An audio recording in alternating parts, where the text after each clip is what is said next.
I swear this is real. The girl in that window waved at me, but the police said she died there 15 years ago. My name is Emily Carter. I was 16 when this happened, and I still avoid that road to this day. This took place on October 12, 2019, at exactly 6:42 p.m. in Valdosta, Georgia, behind an abandoned building called Pine Ridge Elementary School. Everyone in town knew about that place, closed since 2004, no power, no staff, no reason for anyone to be inside. But that didn't stop me from taking the shortcut behind it that evening. The sky was dim, the sun barely hanging on, and the air felt heavy, like something was off before anything even happened. Then I heard it, a soft tapping sound. Tap, tap, tap. I looked up toward the school. Second floor, far right window. And that's when I saw her. A little girl, standing completely still. She looked about 8 or 9 years old, wearing a faded blue dress that didn't look modern at all, like something from years ago. Her hair was in 2 messy braids, hanging unevenly on both sides of her face. I couldn't see her eyes clearly, just darkness where they should have been. Then she slowly raised her hand and waved at me. Not a normal wave, it was slow, mechanical, like she was repeating something she had done over and over again. My heart dropped instantly, because I knew something was wrong. That building had been empty for 15 years. There was no way anyone could be inside. I stepped a little closer without thinking. That's when the tapping stopped.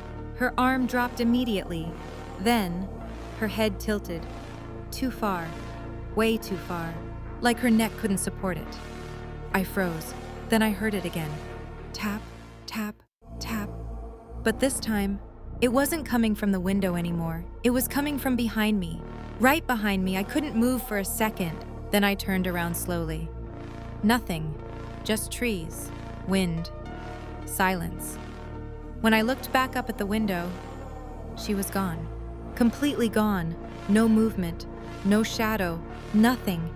I ran all the way home. That night, I told my brother, and he didn't believe me at first, until he saw how shaken I was. He called the police. The next morning, 2 officers came with us back to the school. They broke open a side entrance and went inside. I stayed outside, waiting, watching that same window. 10 minutes later, one of the officers came out. His expression had changed. Not fear, something worse. Confusion mixed with something he didn't want to say out loud. He looked at me and asked, "Are you sure it was a child?" I said yes, without hesitation. Then he said something that made my entire body go cold. "That classroom, second floor, far right. That's where a student was found dead, October 12, 2004. Same date, same window, exactly 15 years earlier." I asked him what happened to her. He paused, then said, "She was found standing by the window, no signs of struggle. No one saw her enter or leave, cause of death, undetermined."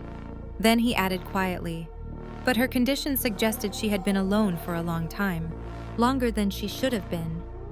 That didn't make sense. The school was open back then. She shouldn't have been alone.